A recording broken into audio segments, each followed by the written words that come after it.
y gracias a todas y todos que habéis venido por el interés de cómo se conectará con el ámbito social o con el tercer sector. Ya explico un poco por si no todos sabéis un poco lo que es, ¿no? Y el objetivo mío es trasladaros una combinación por dos cosas que me apasionan. Uno, el ejercicio del coaching como una disciplina con mucho potencial para descubrir potencial en las personas, y otro, el trabajo en el ámbito de lo social y ver cómo dos cosas que a mí me apasionan se combinan de una manera maravillosa y a veces dura, y espero trasladaros un poco esta idea, ¿no? Y el objetivo, me preguntan muchas veces, yo quiero hacer algo, ¿no? ¿Qué puedo hacer? Pues bueno, intentaré responder a esa pregunta, y si lo puedo responder, pues será que he cumplido mi objetivo hoy en la conferencia.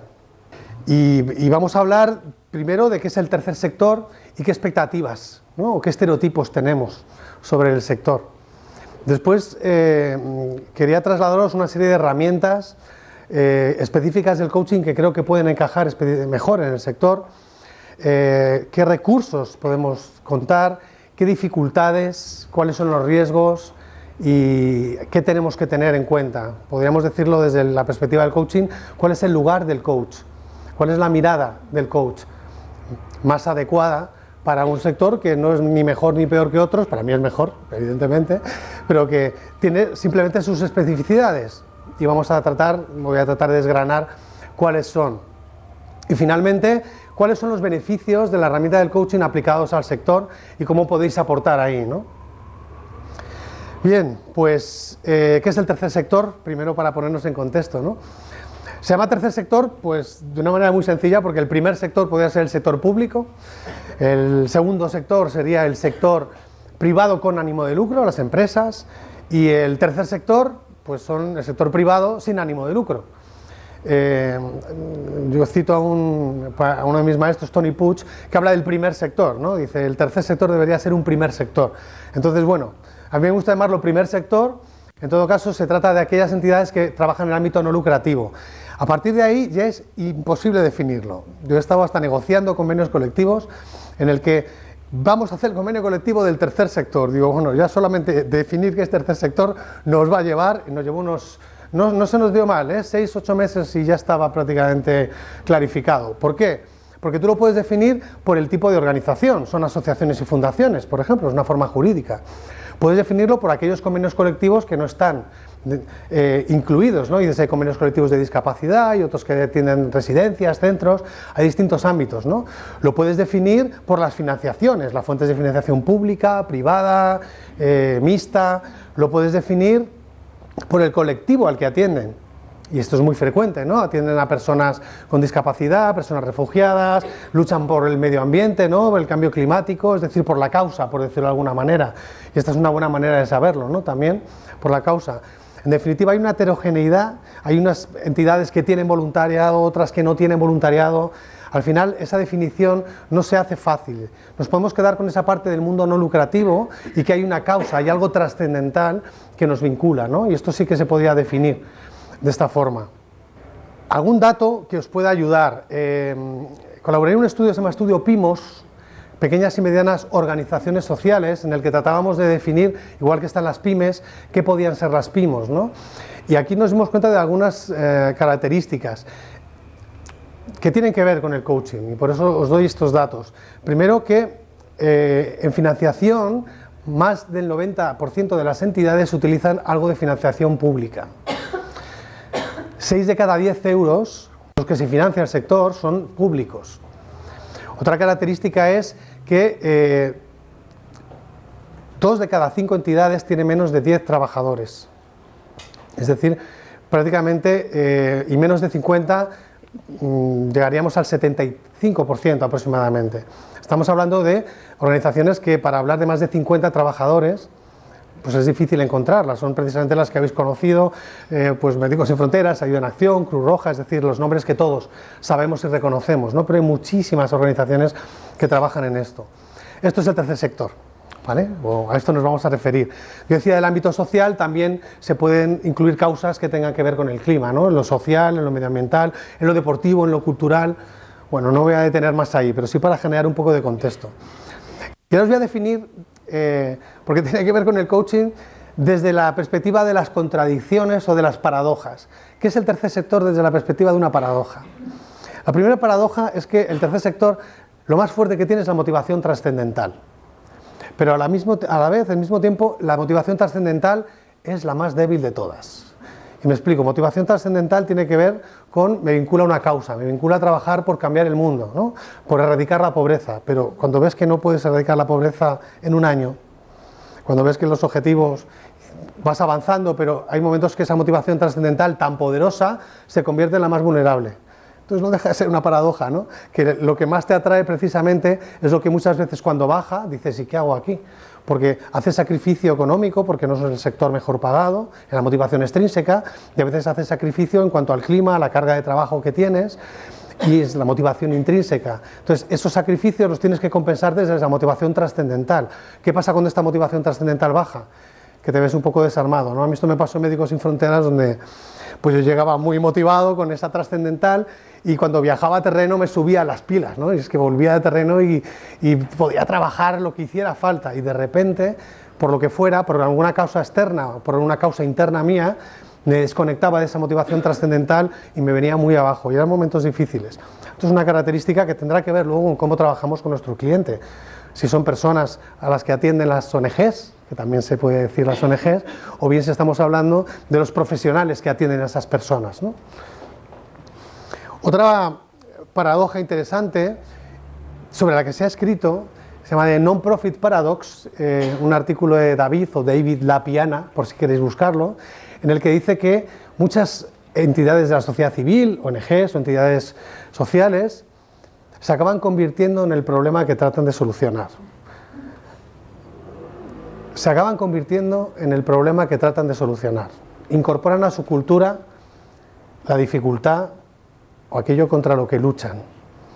Esto lo dice Jan Jacob ya en su libro de coaching sistémico, lo dice tal cual, no lo dice de este sector, pero es curioso que alguien hablando de este sector refleje esta paradoja y también desde la perspectiva sistémica se habla de esto de convertirse. De alguna manera es como si para luchar por la paz te conviertes en guerrero de la paz.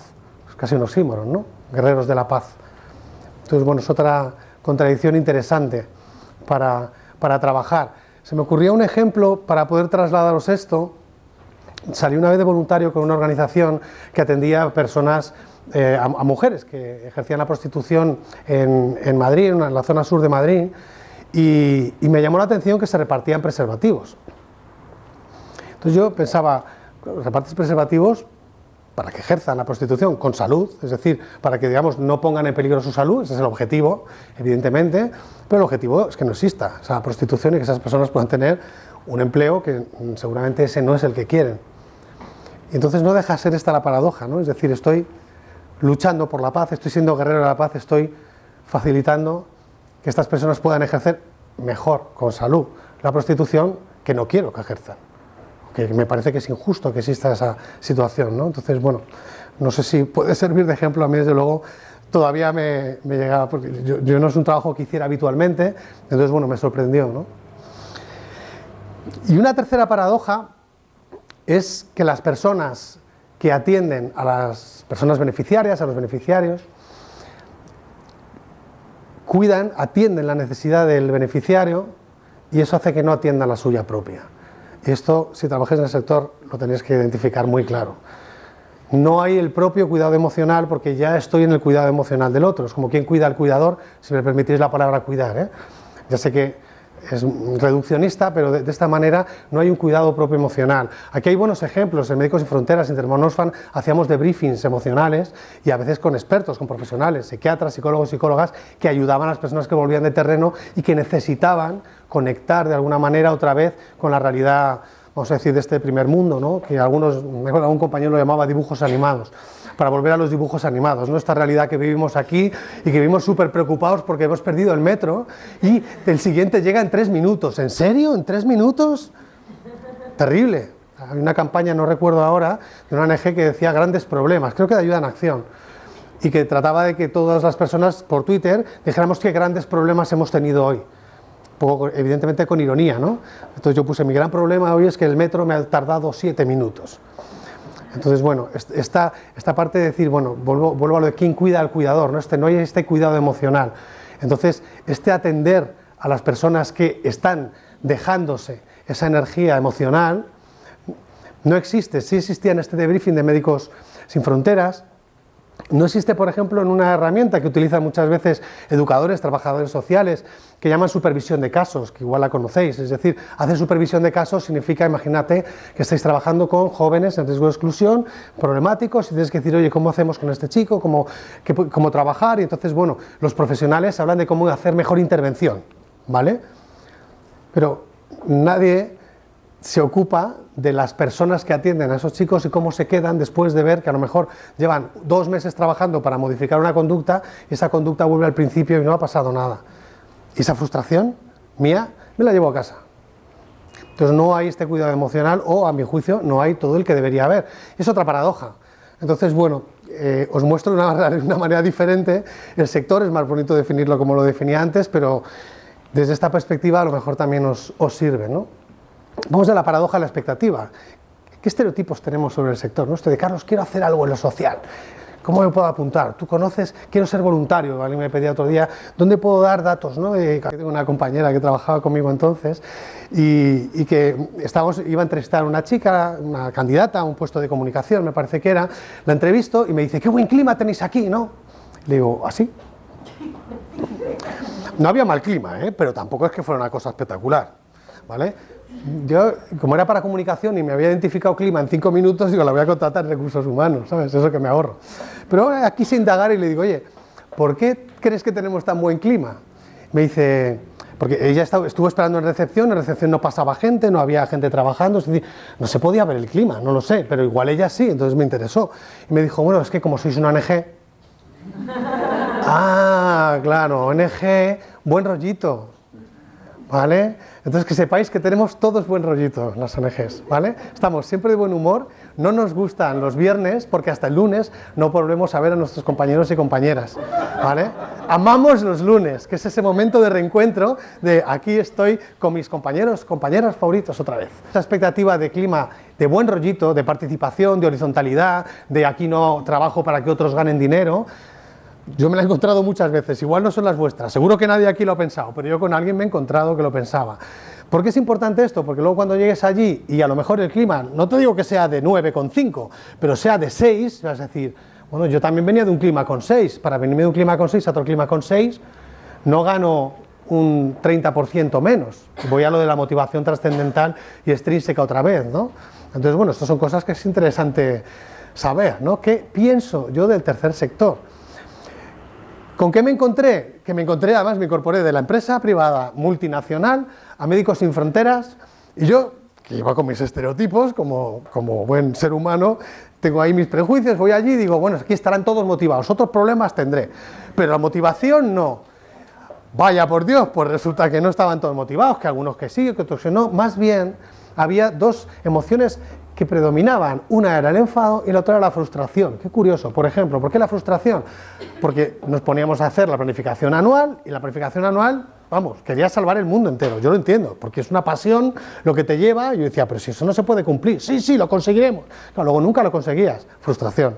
Entonces prácticamente estabas firmando tu frustración a 1 de enero, ¿vale? Entonces no dejaba de ser por la energía de quiero hacer muchas cosas, pero había una emoción de frustración y por lo tanto la motivación de nuevo iba así.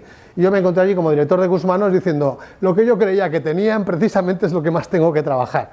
Luego igual había otras cosas que no me esperaba y que fueron muy saludables, ¿no? La experiencia sin duda fue satisfactoria y me recompensó, pero yo ahí me equivoqué, ¿no? Entonces eso es lo que verdaderamente suele pasar. Y ahí tenía el encuentro con la expectativa, con la realidad, con las necesidades de participar, de ser más horizontales, o como alguna vez me han preguntado, bueno, como sois una ONG, ¿seréis de tal partido político? Porque claro, los valores de la ONG corresponden a un solo partido político, pues no lo sé, yo creo que a veces sí, a veces no, ¿no? Entonces hay que vigilar estos estereotipos. En las sesiones de coaching que hago con personas del sector, ¿qué me encuentro?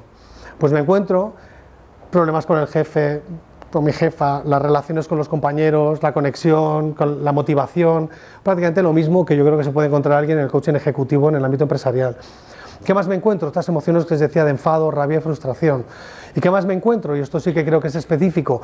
Me encuentro enredos con las paradojas. Esto es un poco más complicado. Y a lo mejor hay que hacer un trabajo diferente, ¿no? Y por eso también quería definiros en paradojas el sector. ¿Por qué es importante saber la expectativa? Es importante saber la expectativa porque, salvo que seas coach puro, egoless, no juicio, la mayor parte de nuestras preguntas vienen de una imagen previa. La pregunta emerge desde una premisa. Y si mi premisa no coincide con la realidad del cliente, si yo pretendo conseguir algo, a lo mejor no estoy entendiendo al cliente, porque estoy trabajando desde mi premisa. Por lo tanto, es importante conocer mis expectativas. ¿Cuál sería el trabajo a hacer? No os puedo pedir que os quitéis los estereotipos, es muy difícil, ni los prejuicios. Se pueden convertir, hay un anuncio muy interesante de una marca de bebidas que habla de los posjuicios, no sé si lo habéis visto. Pues se pueden convertir los prejuicios, es una bebida isotónica que se supone que solo beben deportistas. Entonces, qué raro, no es deportista y está bebiendo eso. El prejuicio de esto lo debería beber un deportista. Entonces el anuncio es muy interesante porque habla de los posjuicios. Pues yo os animo a que tengáis posjuicios, es decir, claro, llegad al sector, trabajad, tomad conciencia, identificad los prejuicios, los estereotipos, las expectativas, y cuando conozcáis vuestras expectativas, estáis en condiciones de decir, y ahora, lo que me he encontrado responde o no responde. No os pido que os las quitéis, os pido que toméis conciencia. Ese podría ser un trabajo a hacer. ¿Qué pasa si comparto con mi cliente su expectativa? Pues que le compro la historia. Y esto me recuerda una vez que estaba haciendo una sesión de coaching con era un mando intermedio de una organización que trabajaba con personas, bueno, en riesgo de exclusión, para no dar más detalles, y la verdad es que estaba muy enfadada ella porque no se cumplían los valores de la organización. Y claro, yo que trabajo en todo el sector, la escucho y digo, la verdad es que no hay transparencia. Y claro, me contaba unas cosas, digo, esto está fatal, ¿sabes? Entonces, y trabajo en equipo, dice, no, esto es una dictadura. Entonces no había nada de trabajo en equipo, aquí lo que manda la de arriba, esto se cumple, ¿no? Claro, y empiezo a observar un verdadero incumplimiento de valores que como yo tengo mi corazoncito del sector, digo, esto está fatal, le compré la historia. ¿Cómo ayudo a mi cliente si le compro la historia? Le doy la razón, pero darle la razón, sabéis que no es hacer coaching, darle la razón es conversar con un amigo que te da la razón o te la quita. Normalmente los amigos nos la dan. Entonces, si tomo conciencia de que le estoy comprando la historia, porque comparto los valores, porque en realidad lo que yo esperaba del sector es lo que coincide con la que la cliente me está contando, pues no estoy haciendo coaching y no le estoy ayudando. Por lo tanto, debo trabajar esa expectativa, como os decía, tomando conciencia. A partir de aquí, y una vez que conocemos lo que es el sector y tenemos cogidas nuestras expectativas, os voy a trasladar una serie de recursos, riesgos, dificultades y herramientas ya concretas del coaching que creo que sirven dentro de este contexto que estoy intentando generar, ¿no? La primera tiene que ver con, ¿cómo decirlo?, despistar a la expectativa. ¿Cómo despisto la expectativa? Pues fijaos que las expectativas son muy amigas de los planes. Es lo que llaman en el budismo cristalizar la expectativa. Cuanto más concreto sea lo que tú esperas, más fácil es que te frustres, que estés esperando que eso suceda, o bien que te des cuenta que no estás yendo por el camino. Entonces, si despistas a la expectativa, es decir, si cuando estás en la sesión de coaching utilizas el método y sigues la estructura, pero en un momento determinado descubres algo te asombra y te vas al lugar del asombro y fluyes un poquito y bailas, y al rato de repente dices, espérate que vuelvo a la estructura, tu expectativa va a decir, ¿este a dónde va? Tú dices, a ti te lo voy a decir. ¿Vale? Esta sería un poco la idea. Despistar la expectativa con esa especie de baile para no esperar esa cristalización del resultado. ¿Me explico con esto?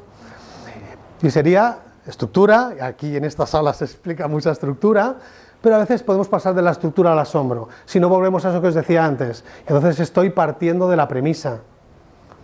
Mis preguntas surgen desde una imagen previa que tengo, y así no ayudo a mi cliente. Una segunda herramienta, que también tiene que ver con un riesgo, sería amar la dificultad del cliente. Digamos que si veo que el cliente está en modo víctima y es muy justificable, porque a veces las personas de riesgo de exclusión lo están, puede ser fácil engancharme a ese modo víctima y decir, si es que tiene una encima, madre mía, y tampoco ese es el lugar. Y por lo tanto la herramienta adecuada es pasar del apoyo a la confrontación. Y no os pido que confrontéis por confrontar. Sabéis que en coaching se confronta cuando uno entiende que corresponde y si no puedes dar apoyo. ¿De acuerdo? A veces hay gestos no codificados como amables que son confrontación, como por ejemplo, imaginaos una persona sorda y le gritas para que te escuche. Hombre, gritar, o un niño que te enfadas para que no haga algo que no le va a hacer bien. Son gestos no codificados como amables, ¿no? Un enfado, un grito. Sin embargo, son gestos que llevan a la confrontación y es para beneficio del cliente, ¿no? Entonces sería un poco estar atentos a esta confrontación con la situación del cliente y no solamente estar en el lugar de apoyo, que sería de nuevo comprarle la historia, como os decía antes, ¿no? Otra herramienta que tiene que ver con otro riesgo sería, ¿conocéis el triángulo de Karman? Víctima, perpetrador o perseguidor y salvador. Esta es, a mi juicio, una de las más peligrosas, ¿de acuerdo? Cuando vemos una persona de modo víctima, no sale el salvador que tenemos dentro. Y qué bonito es ir a salvar. Pero es puro ego. Entonces, vamos a ir directos a salvar a la persona de su situación víctima. ¿Y qué hace el víctima cuando le salvas? Más víctima. Porque cuanto más víctima, más me salvan, esto está bien, ¿no? Esto funciona. Es inconsciente posiblemente, o a veces puede ser consciente, pero es un mecanismo. Por lo tanto, hay que vigilar ese acudir al salvador. Y esto es frecuente, dado que es una profesión, la del coaching, profesión de ayuda, si queréis. Las profesiones de ayuda pues tienen como esa iniciativa de salvador, pero no es esto el coaching. Y por lo tanto, si trabajamos con personas que podrían estar más cerca del lugar víctima, tenemos que estar más atentos a no ocupar ese lugar del salvador. ¿Cómo se sale de ese triángulo dramático que se llama, ¿no?, de Karman? Pues se sale yendo al modo responsable y de nuevo yendo a ese lugar que os decía antes del confrontar. Y desde ese confrontar sí puedo hacerme responsable yo y hacerle responsable a la persona y mostrarle, amar su dificultad, y su dificultad formará parte de la solución. Y ahí sí puedo trabajar. Igual pensáis que esto nos pasa, ¿vale? Bueno, pues si nos pasa, fijaos que sí les pasa a las ONGs. Hay una cosa muy interesante que se llama el complejo del Salvador blanco. Blanco de los blancos, de etnia blanca.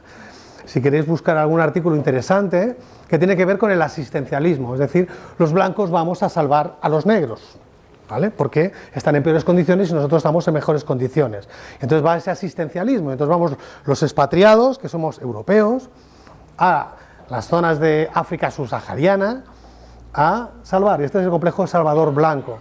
Entonces este complejo Salvador, si no os pasa a vosotros, fijaos que nos pasa dentro del sector. Afortunadamente esto pasaba hace tiempo, ya se está trabajando y hay mecanismos que lo están corrigiendo. Hay alguna campaña muy divertida publicitaria de una ONG que creo que se llama como Radi Aid, Radi de radiador, Aid de ayuda, de un país africano en el que es algo así como salva un nórdico. Y entonces la idea es como nosotros, ¿es importante salvar el hambre? Sí, ¿y el frío? Entonces sale un nórdico ahí resbalándose y cayéndose y tal, y con un montón de nieve y totalmente destrozado, diciendo, vamos a mandar radiadores, no sé, es a Finlandia, ¿vale? Entonces hay un montón de personas negras salvando a los blancos de Finlandia, y hay varios vídeos como ¿quién quiere ser voluntario? Y es como ¿quién quiere ser millonario? Pero con voluntario. ¿vale? Evidentemente es una persona blanca, rubita, ¿vale? Y que tiene que ganar el puesto de la voluntaria, ¿no? Para poder ir a África a salvar, y además le hacen preguntas, ¿no? Pregunta, ¿cuántos países tiene África? ¿No? Pregunta A, un país. ¿No? Pregunta 2, o sea, B, 2 países. C, 5 países. D, 45 países. Y ella responde, un país. No lo sabe, llama al comodín de la llamada, pero habla con un niño negro, africano, se corta la llamada porque es África, claro, no hay internet, ¿vale? ¿De acuerdo? Es toda una parodia bastante interesante sobre darle la vuelta a esta idea del complejo de Salvador Blanco, y vuelvo de nuevo al triángulo de Karman, y como si lo ponemos en ironía, a lo mejor dices, ostras, ¿no nos estaremos yendo un poco? ¿Qué se está haciendo ahora? Pues puedo decir, por ejemplo, que Intermon Oxfam y en Médicos Sin Fronteras ya lo estábamos haciendo. Cada vez hay menos personal expatriado y se trabaja con personal local. Porque el personal local son los... O sea, porque vamos los médicos de aquí a salvar vidas allí cuando puede haber médicos allí. Allí tienen sistemas de salud, algunos peores que los que tenemos aquí. En España tenemos muy buen sistema de salud, muy buenos médicos. Mis 2 hermanas son médicos, ¿qué voy a decir? Y son muy buenas. Entonces, y alguna de ellas ha ido allí. Pero, y si vamos allí a enseñar, por ejemplo, una técnica de cirugía que solo se sabe aquí y la pueden aprender médicos africanos, como me contaba el otro día una chica que había un proyecto de una fundación. ¿Veis? Es un mecanismo diferente. ¿Vale? Entonces, este ir a salvar no siempre pasa. Una vez estaba en un curso de voluntariado, voluntarios que trabajaban con personas sin hogar. Y en este trabajo con personas sin hogar, pues es un lugar muchas veces muy de víctima. Hay personas que han tomado la decisión de estar ahí, hay otras personas que no han tomado la decisión de estar ahí. Pero los voluntarios se veían con ese rol de salvadores. Les estaban dando bocadillos, les atendían y les escuchaban, es que nadie les escucha. Está muy bien, eso hay que hacerlo, pero sí había algunas personas voluntarias que cuando atendían a estos voluntarios te dabas cuenta cómo reforzaban su situación de víctima. Les daban la razón. ¿Cómo se da la razón? Es muy fácil, por si quieres identificar. Y te identificas con el perpetrador. Es así de sencillo. Cuando yo me identifico con el perpetrador, que puede ser el sistema capitalista, que puede ser el gobierno español, que puede ser la sociedad consumista, lo que quieras, te identificas con el perpetrador y ya estás alineado, yo de salvador, tú de víctima, como tenemos el mismo perpetrador, te doy la razón. Entonces sí había algunas personas voluntarias con las que tuve que trabajar y no fue nada fácil porque rascaba muchísimo, porque sacar a alguien del rol de salvador no quieres, porque está muy bien, ¿no? Salvando gente, como mola. Entonces, bueno, es una situación que también hay que atender en esas relaciones de coaching, en la que sabéis que lo que hay que hacer es trabajar la distinción víctima-responsable y como mecanismo de salida de ese triángulo de Karman, ¿no? Otro recurso es abrazar el conflicto. Posiblemente porque con el ánimo de trabajar y hacer un buen trabajo con esa ONG, con esas personas voluntarias, con quien queramos hacerlo, vamos a procurar, igual no confrontamos, también nos queremos salir en la parte de trasladar, de abrazar y de poner delante y mostrar el conflicto tal y como es. Y si nos pasa, también le pasa al sector. Hay un artículo muy interesante que se llama The Upside of Conflict, Alan Fowler y otros autores, no recuerdo más, creo que es de la Stanford Social Business Review, en el que en este tipo de organizaciones dice que solamente un 5% de las organizaciones tienen un sistema de gestión de conflictos, cuando el 60% de las personas entrevistadas creen que sería necesario. Y 8 de cada 10 personas califican como less than adequate, es decir, no tienen ni idea, las capacidades de los intermedios para afrontar el conflicto y para resolver esas situaciones.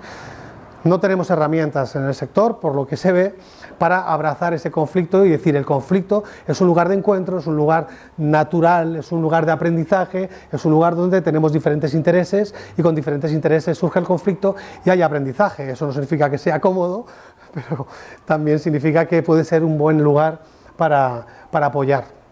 A ver si la despistamos, amar la dificultad del cliente y cambiar a víctima responsable desde ese triángulo dramático de Karman, ¿vale?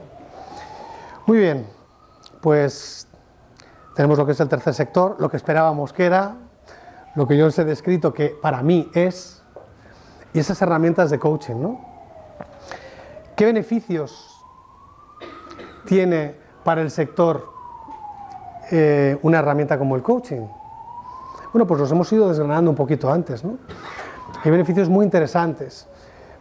Como recordáis que hablaba de la financiación y que os dije que tenía su sentido.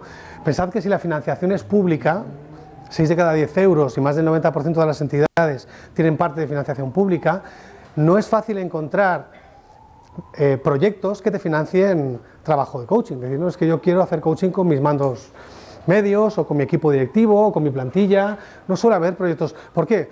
Porque hay una... Yo siempre digo que las ONGs no tienen recursos, no tienen menos recursos que las empresas. Esto no le gusta mucho a gente del sector. No tenemos menos recursos, ni más. Unas tendrán más y otras tendrán menos. Lo que sucede es que aplicamos los recursos de manera prioritaria a la causa y eso hace que dispongamos de menos recursos para la parte de gestión, si queréis. Por eso, si tengo que gastar dinero en cuidado emocional y lo puedo hacer de manera gratuita con alguna escuela que me deje coaches con la L, esto podrá ser, ¿vale? Pero será difícil que encuentre un proyecto público que me dé dinero para ese trabajo. Sí me van a dar dinero para construir un centro de salud en Etiopía. ¿Veis esto? Y además yo lo voy a querer gastar ahí, si pudiera elegir, porque es mi causa. Entonces esa tendencia hace que los recursos tan limitados como las empresas los destinemos con prioridad a otras cosas, porque nos va la marcha en eso, ¿vale? Y porque yo muchas veces las personas, yo como anécdota, no puedo decir en qué organización, propuse una subida salarial a los trabajadores, trabajadoras, y me dijeron que el dinero ¿de dónde lo vas a sacar? Digo, bueno, del presupuesto de dónde se saca, no, yo hoy he venido regular. Entonces me dicen, ya, ¿y eso significa que irá menos dinero a los proyectos? Digo, sí, porque vais a estar mejor remunerados, más motivados, vamos a retener talento, hay ventajas en todo esto. Claro, hay una corriente en Estados Unidos que se llama The Overhead Myth, el mito de los gastos de estructura, que dice, si de cada 10 euros tú presumes que solo uno de cada 10 va a gastos, vamos a llamar, de gestión, y 9 van a intervención, parece que estás haciendo bien tu trabajo. Esta corriente de Overhead Myth dice, ¿y si destinando 2 a lo que vamos a llamar gestión, por ejemplo, cuidado de las personas, por ejemplo, subida salarial, con esos 8 se consigue más que con los otros 9? ¿Vale? Lo dejo ahí como pregunta. Y esto tiene que ver con los beneficios del coaching.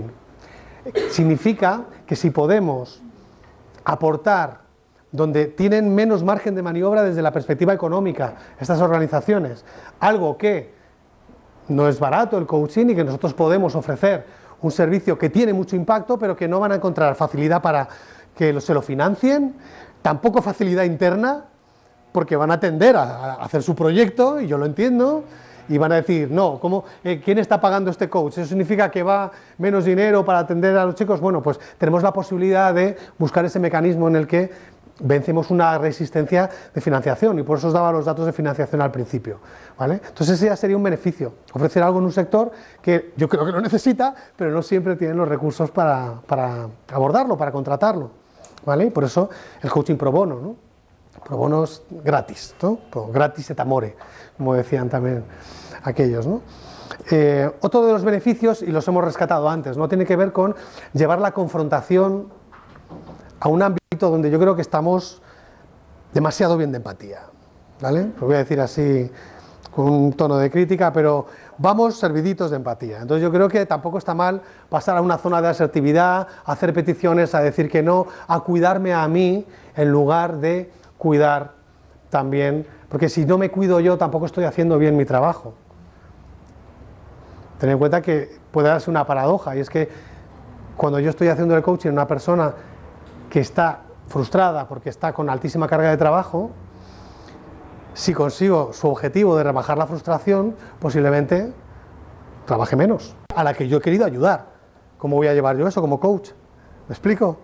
Yo quiero ayudar a una ONG y para eso trabajo con una persona de su equipo y consigo que su objetivo sea cuidarse un poco más, atender su necesidad frente a la necesidad de la organización.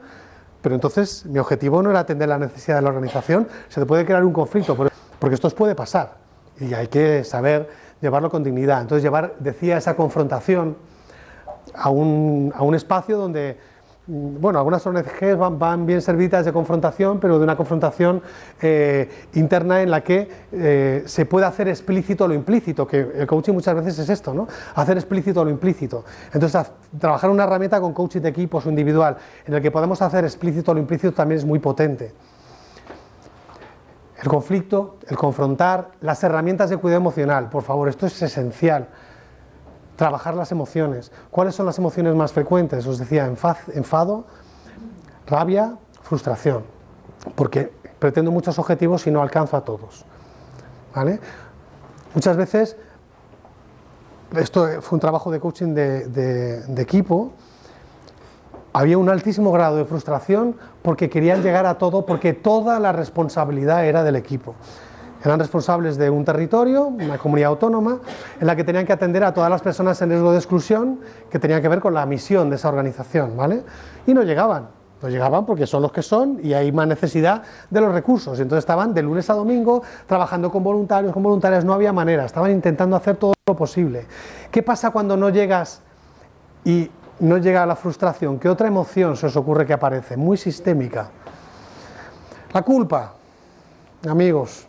Amigas, la culpa de no he hecho todo lo posible, no he sido leal a esta organización a la que le debo lealtad, no he sido leal a mis valores, que son erradicar la injusticia y quitar esta injusticia, y en realidad lo que estaban haciendo eran personas que venían a España y que tenían que conseguir, vamos a decir, los papeles, ¿no? Pero es que eso hay cosas que no dependen de ti. De hecho, trabajamos en el círculo de influencia y preocupación de Covey y lo ponían todo en el círculo de influencia. Yo puedo con todo, digo, pero tú no puedes decidir si la persona se queda o no en España. La legislación es la que es, lo deciden otras personas, pero como devolvieran a una persona y la devolvieran a su país con todo lo que había pasado, jugarse la vida para llegar aquí, yo entiendo la frustración y entiendo el enfado y te puede pasar de todo, pero la culpa porque yo no he hecho lo suficiente, de hecho no fue suficiente allí el trabajo que hicimos, es decir, se quedó la culpa instalada. No estamos llegando a todo. Una emoción muy sistémica, ¿no?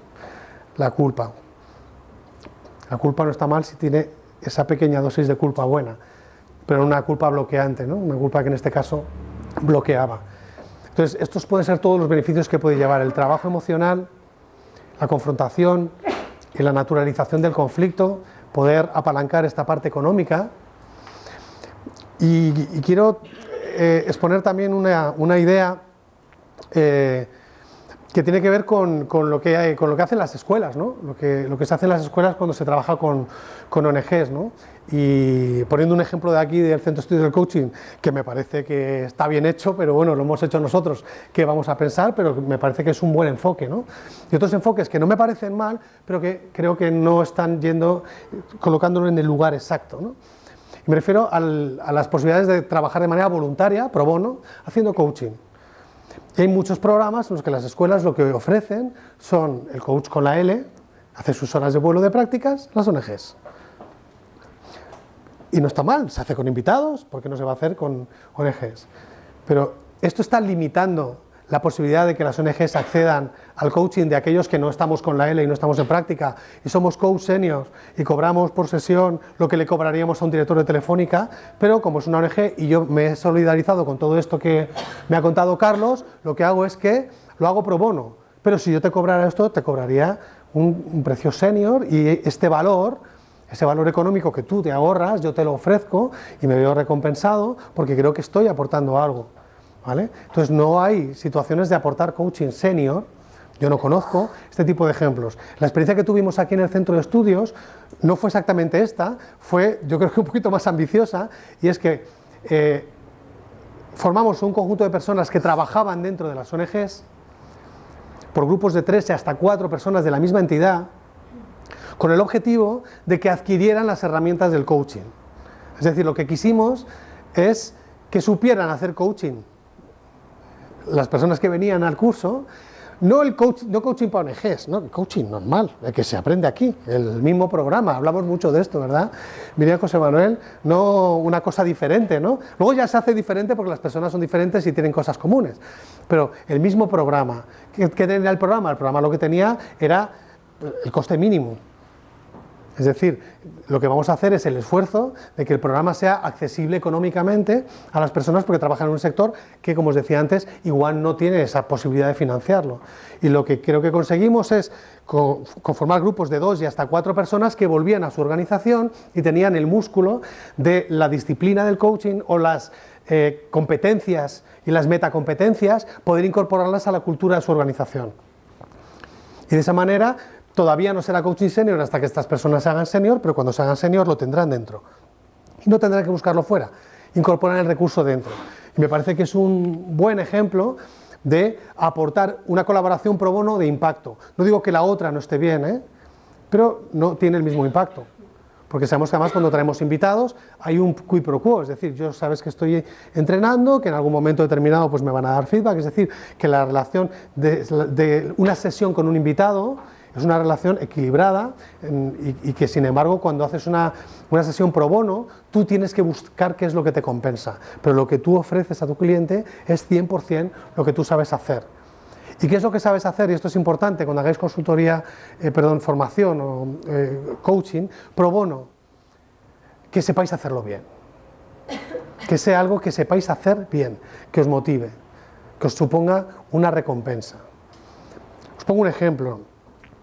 Traigo este colgante que tiene que ver con un mes de voluntariado que hice en Dharamshala, en el norte de la India, y fui allí a trabajar con personas refugiadas, tibetanos, que sabéis que Tíbet se invadió por China en 1949, como es China, pues ya nadie habla de eso, ¿no? Hay otros problemas más importantes que acordarse de los tibetanos que tienen que cruzar el Himalaya y al que no le disparan le mata el frío y desaparecen, y tú vas allá a Dharamshala y ves todas las paredes con missing, ¿no? Entonces fui allí a hacer voluntariado un mes, para ser justo 3 semanas, luego una semana estuve aprovechando para ver toda la zona, 3 semanas, ¿no?, de voluntariado. Y la verdad que con una entidad intermediaria, una organización ahí que se llamaba Tibet World, la ONG de allí, local, y me ofrecen, no habíamos hablado mucho de qué hacer, sí que te dicen si puedes trabajar en una guardería, atendiendo niños, te dan unas opciones. Y dije, no, yo quiero trabajar con adultos y con personas refugiadas, ¿no? Y mi sorpresa es que llego allí y lo que hay es clases de idiomas. Y bueno, pues yo hablo más o menos francés, inglés, claro, pero me pongo a dar clases de francés e inglés que yo no... O sea, tú me oyes hablar francés e inglés y dices, tú, clases, o sea, mi inglés y mi francés son para lo que yo lo necesito. Pero yo no soy profesor de idiomas, no sé cómo se transmite un idioma, no sé cómo se hace. De hecho vino un italiano que sabía trabajar en idiomas y el italiano en 1 hora les tenía jugando, aprendían, era brutal el italiano, y nosotros ahí con lo que sabíamos hacer. ¿Qué pasaba? Que estaba haciendo algo que no era lo que yo sabía hacer bien. Y si no lo sé hacer bien, ¿por qué me meto? Entonces claro, hablé con el director de Tibet World y le digo, oye, ¿qué puedo hacer? Y entonces, al final, hablando con él, conseguí hacer un proyecto de consultoría. Es decir, hice un proyecto de captación de fondos privados, que no es mi especialidad, pero bueno, sabía más que ellos, y porque trabajo muchos años en el sector. Les hice un proyecto también, unas dinámicas de team building, una serie de formaciones de trabajo en equipo, ¿no? Que es lo que yo hago en mi trabajo, con lo que me gano la vida, ¿vale? Que es lo que hago bien, lo que yo creo que me gusta hacer, ¿no?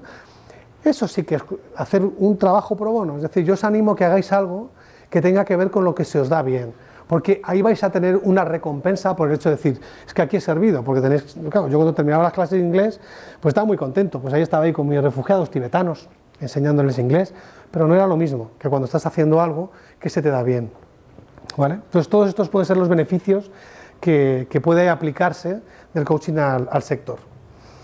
Quería terminar con algún retazo sistémico, repasando los principios, ¿no? Algunas cosas ya hemos visto, ¿no? Dice Jan Jacob, y ya os decía que a veces tendemos a convertirnos en el problema, ¿no? Esto de guerreros de la paz. También dice que hay que buscar el centro vacío.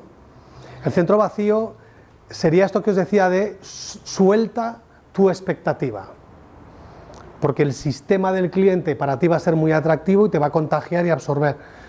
Busca un centro vacío en el que tú estás libre de esa expectativa y no te ata, ¿no?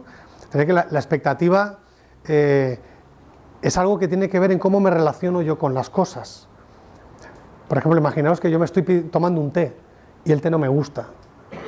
¿Es culpa del té o es que le he pedido demasiado al té? Entonces, si yo le pido mucho al té, el té igual no me lo da. Aquí cito al Lama Rinchen, ¿de acuerdo? Si yo le pido mucho al tercer sector, si yo le pido mucho a mi colaboración pro bono, si yo le pido mucho a mi relación con el cliente, a lo mejor no me lo da. Es mi expectativa, soy yo, es como me relaciono yo con eso. Entonces no le pidamos mucho al té o tomamos conciencia de cuánto le pedimos, ¿vale? Entonces este lugar del centro vacío que decía Jan Jacob. Un tema muy interesante es repasar el principio de pertenencia, ¿no? En realidad trabajamos para personas en riesgo de exclusión. ¿Eso convierte al sector en el club de los excluidos? ¿Somos un sistema de los excluidos? Porque lo que nos define es la exclusión. Aquí yo no tengo respuestas, pero ¿me identifico yo con el excluido y por eso me atrae el sector? Es una pregunta que me hago a mí mismo, Y es mi identificación con el excluido lo que hace que me motive el sector, pero no tanto el sector, y tiene que ver mucho conmigo, porque esto si luego vais a trabajar en el tercer sector, hay que saberlo. ¿Cuánto tiene que ver? ¿Cómo saber si me identifico con el excluido? ¿Os pasa que en una reunión de repente veis que a alguien nadie le hace caso o decís, oye, pero escuchará a fulano que nadie le escucha? ¿Os pasa esto? Porque si os pasa ya hay que hacérselo mirar, Hay que hacérselo mirar. Decir, uy, me pasa. Vale, entonces, ¿y te gusta entonces el tema ONGs? Sí, me gusta. Uy, ya van 2 de 3. Yo creo que la tercera ya, ¿vale? Leche, blanco y botella. Entonces, esa identificación con el excluido la podemos estar haciendo en modo transferencia al sector, que yo no digo que esté mal, porque yo creo que lo tengo, yo creo que me pasa. Pero bueno, lo estoy trabajando. Entonces, bueno, repasar ese principio de pertenencia desde, sabéis que la exclusión es un desorden de la pertenencia. Entonces, si este desorden de la pertenencia está generando el orden en el sistema, hay otro principio, el segundo, principio sistémico, que es el orden, ¿no? ¿Y cuál es el lugar? ¿Cuál es el desorden del orden? En este caso, pues aquí también cito a Jan Jacob, que hablaba de la triangulación. Dice que las organizaciones civiles, o yo creo que se refiere a las ONGs, lo que hacen es triangular al Estado, es decir, lo que decimos mucho en el sector, es decir, hacemos lo que no hace el Estado. De hecho, es que nos llamamos no gubernamentales. Porque ONG suena bien, pero cuando te pones a pensar que ONG es no gubernamental, dices, ¿en serio? ¿No gubernamental? Cuando además la financiación es pública es el gobierno, ¿no? Esto lo sabemos. Entonces, somos no gubernamentales haciendo el trabajo que hace el gobierno, estamos triangulando. Triangular es, me subo un nivel, ¿no? Es decir, voy a hacer lo que hace el gobierno, ¿no? ¿Y por qué no lo hago yo de manera independiente? Algunas organizaciones lo hacen, otras no. Entonces, es un tema para hacérselo mirar. Estoy triangulando, algunas parentizan, Las que parentizan son las que critican al gobierno. Parentizar es ponerse, ¿vale?, de padre de mi padre, ¿no? Es que mi padre, es que mi jefe, cómo hace las cosas. Pues parentizar aquí sería cuando yo estoy criticando lo que hace el gobierno y yo de lo que vivo es de denunciar. Hay organizaciones que viven denunciar, pero no proponen. Luego están en una alteración, en un desorden del orden. Y mi desorden favorito, que es el desorden del equilibrio, tercer principio sistémico, en el que yo diría que si hay una distinción que es vivir en crédito o vivir en deuda, ¿dónde pensáis que viven los que están destinando 12, 14 horas diarias? ¿No? Yo cuando entré en Médicos Sin Fronteras, había veces que tenías que mandar médicos al terreno y podía morir gente si no conseguías enviar al médico a tiempo. Os podéis imaginar que lo que dormía yo y lo que trabajaba. Luego ya me puse como un ser humano, porque me di cuenta que además no rendía si no dormía. Pero yo trabajaba de lunes a viernes todas las horas que podía. Vivía en crédito. Porque era dar, mucho más que recibir, y por eso vuelvo a lo que decía antes de no cuidarme, no me cuidaba a mí mismo. A veces el cuerpo te dice ¡pum!, y te avisa, ¿no? Entonces este desequilibrio, este desorden de dar más que recibir, yo creo que es quizá de los más frecuentes. Y esto me lleva a daros ya algunas pistas o conclusiones, ¿no? Repasando un poquito lo que hemos ido viendo. Primero, ¿qué expectativa tengo, qué estereotipo tengo sobre el sector social o el tercer sector o el tercer sector donde voy a trabajar? Para identificarlo, para convertirlo en posjuicios, para no pedirle demasiado al té. Esto sería lo primero. Una vez que he gestionado esto, lo segundo es, ¿y qué lugar ocupo yo? Antes, todavía no estoy con el cliente, ¿vale? ¿Yo dónde me coloco? Tengo identificación con el excluido y entonces me siento afortunado, todo lo que me ha dado la vida, esto lo tengo que devolver, qué suerte tengo, lo tengo que devolver. Lo tengo que devolver, y esa es mi forma de devolver. ¿Cuánto ocupa ahí el cliente o cuánto está ocupando la organización? Si es mi necesidad de devolver es como vivo en crédito, que he recibido cosas que no me merezco, ¿vale? Entonces lo segundo sería ver mi yo, ¿dónde me coloco? ¿Qué estoy necesitando? ¿Qué me va a compensar? dice algo muy interesante sobre el voluntariado Jan Jacob, y es, no sé si estoy de acuerdo o no, pero es interesante. Dice que cuando el que hace voluntariado espera algo a cambio, se coloca en situación de superioridad. Por lo tanto, se trataría de mi yo, una vez que trabajo mis expectativas, mi yo sería, no espero nada a cambio, lo hago de manera auténtica, me apetece, me gusta. Esto a veces el proyecto llevará, no os penséis que esto tampoco es muy sesudo, te darás cuenta y dices, uy, algo se está descolocado aquí, o dirás, no, me está funcionando, ¿de acuerdo? Entonces, expectativa, luego yo, ¿cuál es mi lugar? Estoy en un lugar de confrontación, estoy en un lugar... Tercera parte, yo ahora miro a mi cliente, y ya cuando miro a mi cliente, digo, el cliente, amo su dificultad, me estoy poniendo de bombero, ay, te estás quemando de apagar el fuego, ya me pongo yo. Eso sería el triángulo de karma, ya me pongo yo de bombero, o me fijo cómo se está quemando y le digo, claro, es que yo no sé si echa gasolina o agua, y le hago preguntas de si eso que echas es gasolina o agua, como si no me importara que se estuviera quemando. ¿Veis esto? Es difícil, pero es colocarse en un lugar en el que dices, bueno, amo su dificultad, no legitimo su lugar de víctima, aunque luego cuando me ponga a los juicios lo legitime, porque no le ayuda, porque ese lugar ya lo tendrá con otras personas, ¿vale? Entonces repaso mi expectativa, dónde estoy yo sistémicamente, dónde estoy yo como persona, como coach, respecto a esto que quiero hacer para el sector. Tercero, miro a mi cliente y veo si necesita más confrontación, si le compro la historia, si necesito bailar para despistar a mi expectativa, si tengo que evitar meterme en un rol salvador, ya trabajando para mi cliente. Y lo último sería, y aquí lo dejo como pregunta también, buscar esa compensación. ¿Qué me va a compensar? Si tiene razón Jan Jacob y Argandoña cuando habla de la motivación trascendental, que dice que es dar algo a cambio, dar algo sin esperar nada a cambio, altruismo, pues podría funcionar. Si espero algo a cambio, pero lo sé y soy consciente y lo legitimo, no sé, a mí a priori no se me ocurre que sea un problema. En todo caso, que yo tome conciencia también de mi recompensa, ¿no? De qué me está compensando ese ejercicio, ¿vale? Y ya está.